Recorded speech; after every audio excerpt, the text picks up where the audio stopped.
മുന്നേ തന്നെ തള്ളിക്കയറി ജന്മം കൊള്ളുകയാണ്. എന്താണ് നിങ്ങളെ ഫീലിംഗ്, എന്താണ് അനുഭവങ്ങൾ? ഇത്രയും കുട്ടികളിപ്പോൾ കൂടെ ഉണ്ടല്ലോ. അൽഹംദുലില്ലാ, ഇപ്പോൾ ഒരുപാട് കുട്ടികൾ നമ്മളെ ഈ സിനിമ അക്കാദമിയിൽ ജോയിൻ ചെയ്യുമ്പോൾ സത്യത്തിൽ ഒരു അഡ്മിഷൻ്റെ ടൈമല്ല ഇത്.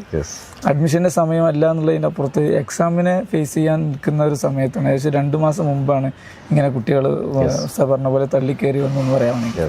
നമ്മൾ ഹാപ്പി സോണിൻ്റെ ഇൻസ്റ്റിറ്റ്യൂഷണൽ പ്രൊജക്റ്റുമായി മുന്നോട്ട് പോയപ്പോൾ ഒരു സ്ഥാപനത്തിന് ഇത്രയൊക്കെ അധികം സാധ്യതകളുണ്ടോ എന്നുള്ള ഒരു ആശങ്ക, അല്ലെങ്കിൽ ഒരു അത്ഭുതം ഇത് കേൾക്കുന്നവർക്ക് ഒരു ഭാഗത്തുണ്ടായിരുന്നു. തീർച്ചയായും ഈ അത്ഭുതത്തിൻ്റെ പിന്നിൽ നിന്നാണ് സത്യത്തിൽ ഈ അഡ്മിഷൻ വന്നതെന്നാണ് ഒരു പക്ഷേ അങ്ങനെ പറയാം. അതായത് ഈ സ്ഥാപനത്തിൽ സാധാരണ പൊതുവെ സ്ഥാപനങ്ങളിൽ അഡ്മിഷൻ കുട്ടികൾ വരാൻ വേണ്ടി ഏറെ പണിപ്പെടാറുണ്ട്.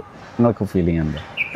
പിന്നെ നേരത്തെ സമയമാകുന്നതിന് മുമ്പേ, എക്സാം തുടങ്ങുന്നതിന് മുമ്പേ പരസ്യങ്ങൾ വിട്ട് ഇങ്ങനെ ഒരുപാട് പിന്നെ പരസ്യവാചകങ്ങളും